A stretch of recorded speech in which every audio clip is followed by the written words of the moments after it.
El COVID-19 es oficialmente una pandemia. We have therefore made the assessment that COVID-19 can be characterized as a pandemic. Italia vive sus peores horas desde el fin de la Segunda Guerra Mundial. Es el país más golpeado por el COVID-19 con la mayor tasa de mortalidad. Primero China, luego Italia y España, y ahora Estados Unidos. La primera potencia mundial es ahora el país con más contagios y más muertes por coronavirus. To unleash the full power of the federal government in this effort today, I am officially declaring a national emergency. Científicos de muchos países están trabajando en laboratorios alrededor de todo el mundo para encontrar una vacuna. Y en esa carrera, algunos proyectos ya han empezado la fase de pruebas en humanos, tan solo 3 meses después.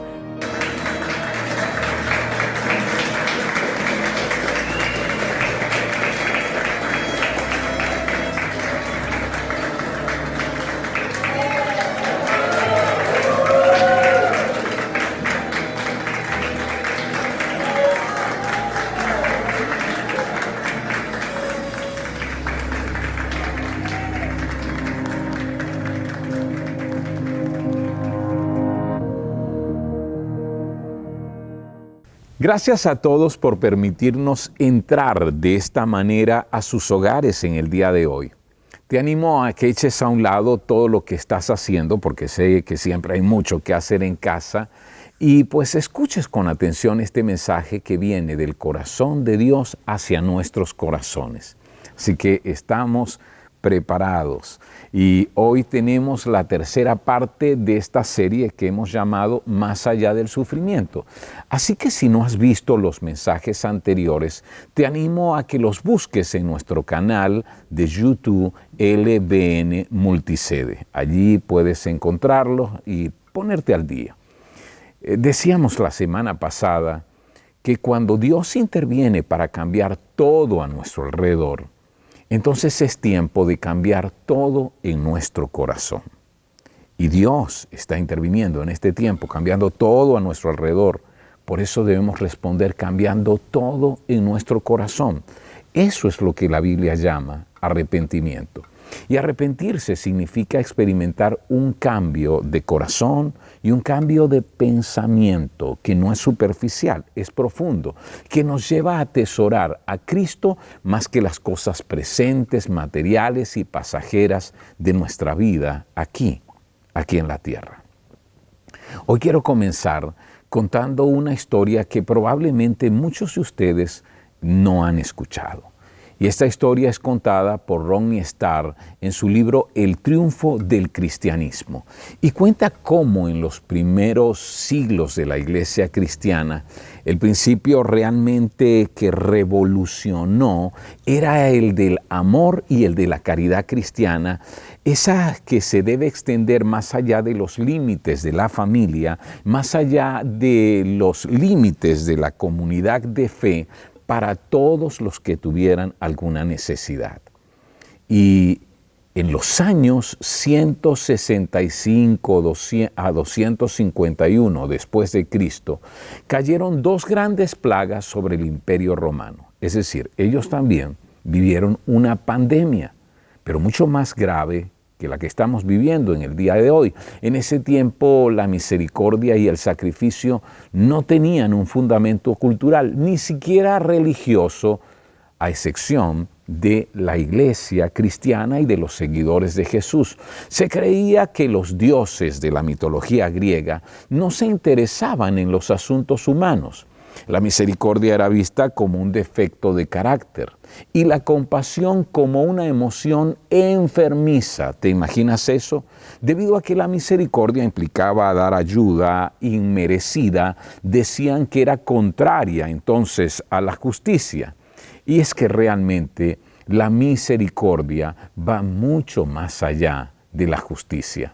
Por esto, mientras que 1 de cada 3 personas, imagínate esto, 1 de cada 3 personas morían a causa de esta plaga, eso es más del 30% de la población, los médicos entonces huían a sus casas en el campo, y porque temían de contagiarse, también los que tenían síntomas eran expulsados de sus casas y los sacerdotes de los templos paganos los abandonaban. En este momento los cristianos creían tener una respuesta y sobre todo realizaron acciones concretas a favor de los enfermos.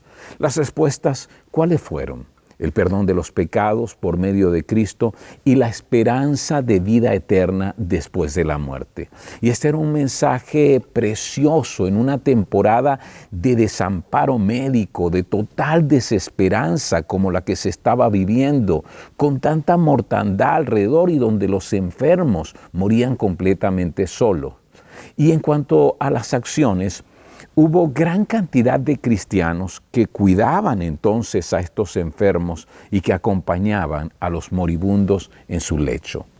Hacia el fin de la segunda plaga, uno de los pastores de ese tiempo, el obispo Dionisio de Alejandría, escribió una carta que ha sido reservada en la historia, donde él elogiaba a los miembros de la iglesia. Él dijo esto: la mayoría de nuestros hermanos mostraron amor y lealtad sin límites. Nunca escatimaron esfuerzos y solo pensaban en los demás, ignorando el peligro. Él describió que se encargaron de los enfermos, que suplieron sus necesidades, que los ministraron en la esperanza de Cristo y junto con ellos dejaron esta vida serena y alegremente, porque debido al riesgo que tomaron, muchos murieron. Con el tiempo, este cuidado hacia los enfermos y hacia los pobres, realizado por la compasión y el poder que Cristo producía en el corazón de estos creyentes y que iba en contra de las costumbres y de la cultura romana, atrajo a muchas personas que estaban perdidas en el paganismo, eso que les rodeaba y que era parte de su cultura. 2 siglos después, cuando el emperador romano Juliano quiso revivir la religión romana antigua, vio el cristianismo como una amenaza creciente. Y en su frustración le escribió lo siguiente al sacerdote romano de Galacia. Y esto también es un archivo histórico del año 330 después de Cristo.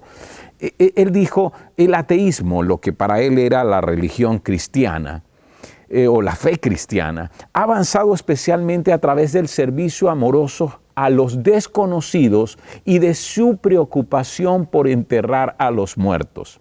También este emperador dijo que era un escándalo que no hubiese ni un solo judío que fuera mendigo, y él decía, y esos galileos impíos, es decir, los cristianos, no solo cuidan de sus propios pobres, sino que también de los nuestros, mientras que los nuestros buscan en vano la ayuda que deberíamos darle. Esta es la increíble historia de cómo el cristianismo triunfó sobre un imperio que quiso aniquilarlo. Así que si nos trasladamos hasta el día de hoy, podemos entonces pensar que esta pandemia es un llamado de Dios a nosotros, su pueblo, para que nos despojemos de nuestra autocompasión y para que nos despojemos también de nuestro temor. Y en cambio nos vistamos de alegría y de valentía para hacer las buenas obras, esas buenas obras de amor que glorifican a Dios. Jesús les enseñó a sus seguidores en Mateo 5:16. Él dice, de la misma manera, dejen que sus buenas acciones brillen a la vista de todos para que todos alaben a su Padre Celestial. Es como encender muchas lucecitas de LED, una aquí, otra allá, otra más allá. Pero cuando todas se encienden juntas, muestran una imagen, la imagen de Jesús con un brillo maravilloso. Nuestras manos supliendo necesidades físicas, mentales y emocionales, aliviando el sufrimiento de quienes padecen, encienden entonces esas lucecitas. Lo que frecuentemente se pasa por alto es que ser la sal y la luz del mundo. Quiere decir, digamos, ser aún más salados y más brillantes cuando estas buenas acciones se realizan incluso en medio de las amenazas, de los riesgos y del sufrimiento. Así que recuerda, es brillar en medio de la oscuridad, de la amenaza, de los riesgos y del peligro. Porque justo antes Jesús ha dicho en Mateo 5:11, Dios los bendice a ustedes cuando la gente les hace burla y los persigue y miente acerca de ustedes y dice toda clase de cosas malas en su contra, porque son mis seguidores. Alégrense, estén contentos porque les espera una gran recompensa en el cielo. Y recuerden que a los antiguos profetas los persiguieron de la misma manera. Y luego, sin hacer ninguna pausa, allí en el pasaje, dice, ustedes son sal de la tierra, ustedes son la luz del mundo. Las buenas obras en sí mismas son lo que, o mejor dicho, no son lo que hace que el cristianismo sea atractivo.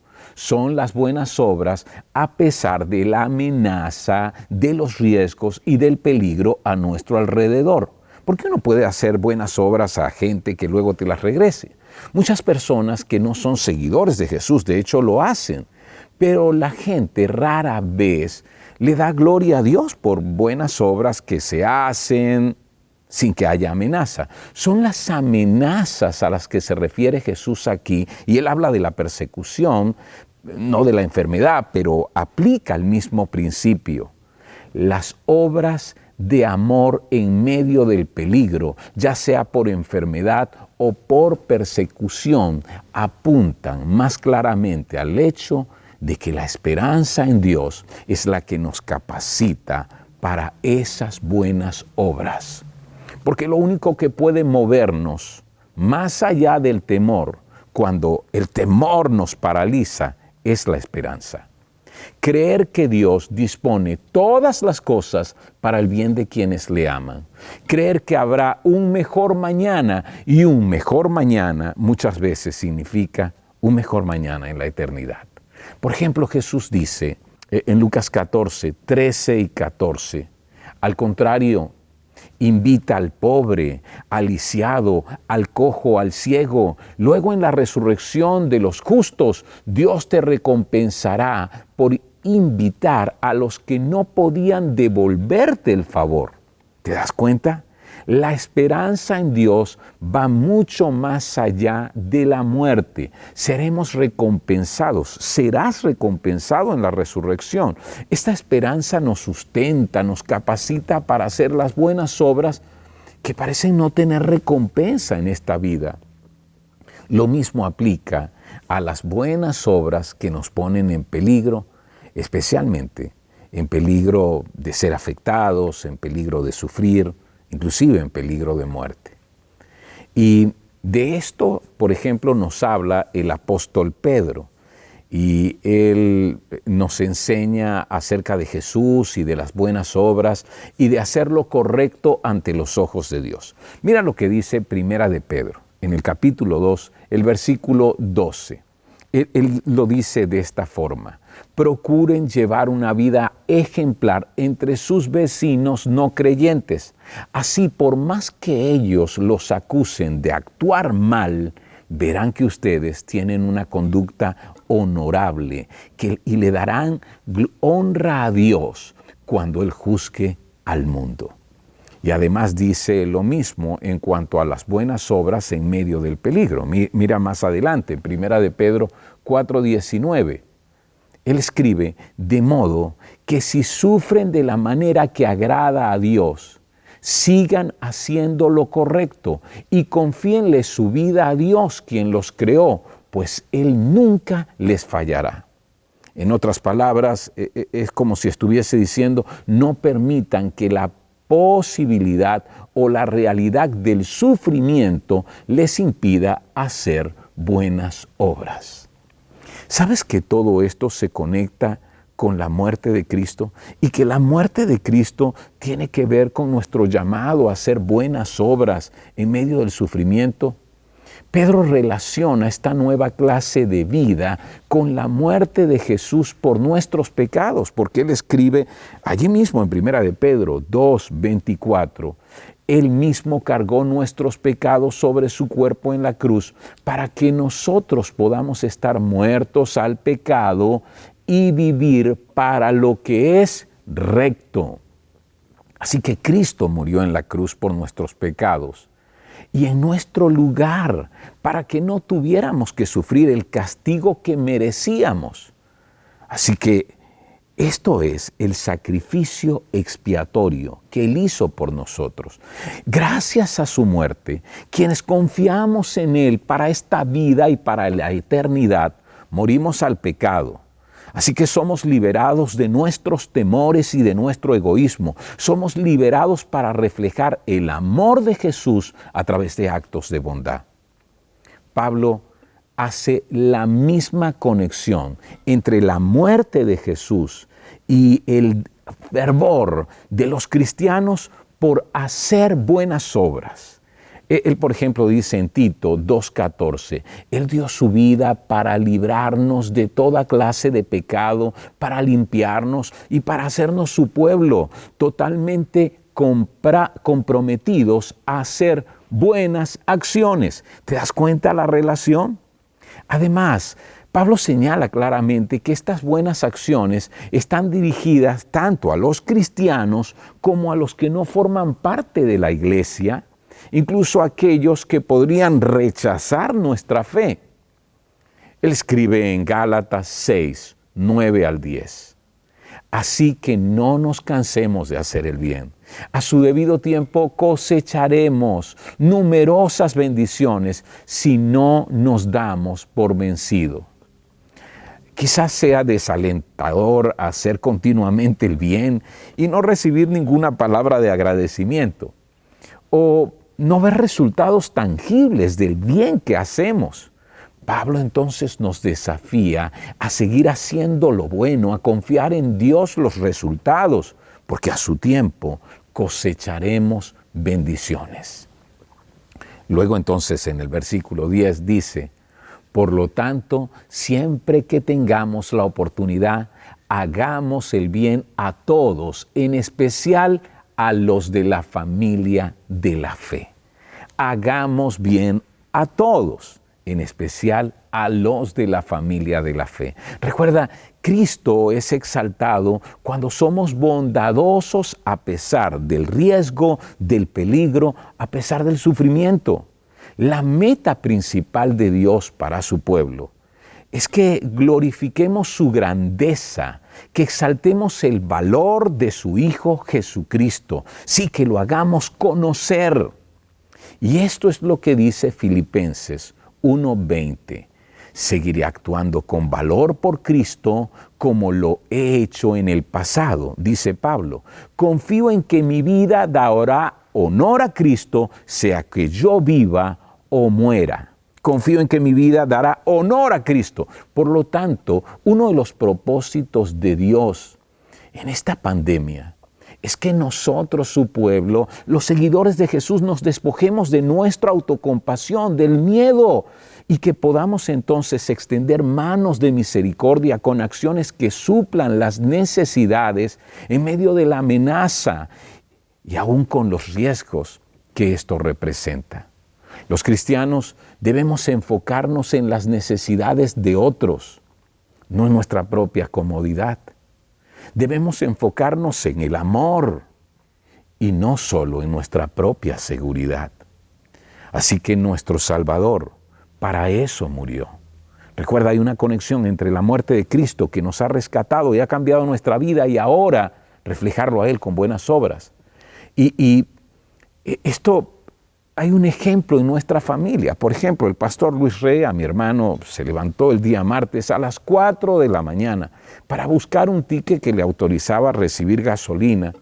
Y no fue sino hasta las 2:30 de la tarde que apenas pudo surtir un cuarto tanque de la camioneta que utiliza para trasladar los alimentos que sirven a 600 personas en uno de los sectores más pobres de nuestra ciudad, allí en las Buenas Nuevas Chequiná, en La Sábila. Y junto con otros hombres y mujeres de las Buenas Nuevas, seguidores de Jesús, atienden a un comedor para niños.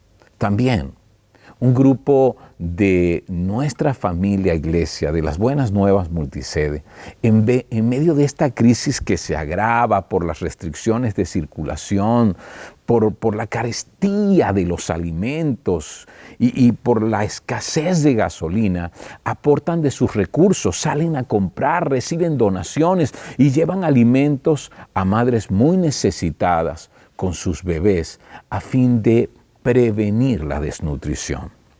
Esto también lo han hecho con 100 hogares, con solo una madre responsable por sus hijos, u hogares donde están ancianos solos o donde hay algún matrimonio, donde el hombre, por causa de alguna enfermedad, no ha podido trabajar. Ellos están encendiendo una luz aquí y están encendiendo otra allá, en rincones donde parece que la oscuridad y el sufrimiento estaba trayendo desesperanza a muchos corazones. Cuando estas luces se encienden todas juntas, ¿recuerdan lo que vemos? Vemos la imagen de Jesús a todo color. Así que gracias a todos los que siguen haciendo sus buenas acciones y que hacen que sus buenas acciones brillen a la vista de quienes les rodean, porque están despertando alabanzas en el corazón hacia Dios. Tu amor y tu caridad deben extenderse cada vez más, como una onda expansiva en medio del sufrimiento que nos rodea. Sí, como una onda expansiva de tu corazón hacia tu familia, de tu familia hacia la familia de la fe y de la familia de la fe hacia las comunidades a nuestro alrededor. Ahora, si nosotros vemos esta pandemia como algo que Dios ha dispuesto en su justo juicio y Él está interviniendo para destruir lo que está destruyéndonos, sí, nuestro egoísmo. Ahora, ¿no contradice el llamado que tenemos como seguidores de Jesús a asumir riesgos para aliviar el sufrimiento que está produciendo toda esta enfermedad? Pues para nada. Porque desde que Dios sometió al mundo al pecado y a la miseria a causa de la caída, cuando le dimos la espalda, cuando decidimos que íbamos a vivir a nuestra manera, Él también ordenó a su pueblo, sí, a los suyos, a que salieran a rescatar a los que están sin esperanza y están lejos de Él, lejos de Dios, a pesar de que Él mismo es quien juzgará y los juzgará por haberlos rechazado. Permanecerán separados de Él para siempre, pero tienen la oportunidad de acercarse cuando nos acercamos. Él mismo mandó a este mundo a Jesucristo para rescatar a las personas del mismo juicio justo que Él había traído. Y ese es el significado de la cruz de Cristo. Por lo tanto, las buenas acciones de los seguidores de Jesús incluyen oraciones por la sanidad de los enfermos, oraciones para que Dios refrene su mano y elimine la pandemia. Oramos también por toda esta situación y el sufrimiento que trae y trabajamos para aliviar el sufrimiento que produce, sí, con acciones prácticas. Dios tiene trabajo que hacer y gran parte de su trabajo es secreto, pero nosotros tenemos un trabajo que hacer. Si confiamos en su palabra y la obedecemos, Él hará que su soberanía y nuestro servicio cumplan sus propósitos, sus buenos propósitos, sus sabios propósitos. Así que quiero que allí en casa tengan una conversación. Pregúntense, ¿de qué manera estamos encendiendo la luz de Jesús en medio de la oscuridad, en medio del sufrimiento. ¿Estamos saliendo de nuestra autocompasión? ¿O estamos limitados por creer, pobrecito nosotros, por todo lo que nos está pasando? ¿Puedes ir más allá? ¿Estás saliendo de tu temor? ¿O estás siendo paralizado por el temor, pensando, no debería hacer nada, algo malo puede pasarme? Recuerda la pregunta que debemos hacernos en casa: ¿de qué manera estamos encendiendo la luz de Jesús? ¿De qué manera otros pueden ver en nuestras buenas acciones esas pequeñas luces que se encienden aquí y allá, y cuando todas brillan juntas, pueden ver a Jesús? Sí, pueden verlo a Él nítidamente. Te pregunto, ¿hay una onda expansiva de buenas obras, de manos de misericordia que se extienden, de manos que suplen necesidades físicas, emocionales, materiales, que suplen necesidades inclusive mentales que la gente tiene para llegar a sus necesidades espirituales? Hay una onda expansiva que va desde tu corazón hacia tu familia, desde tu familia hacia la familia de la fe, tus hermanas y hermanos, seguidores también de Jesús, y desde tu familia de la fe, sí, todos juntos, hacia las comunidades a nuestro alrededor. Recuerda, esta es la manera como entonces podemos motivar, despertar en el corazón de muchos alabanzas hacia nuestro Dios. Oramos. Querido Dios, delante de tu presencia estamos.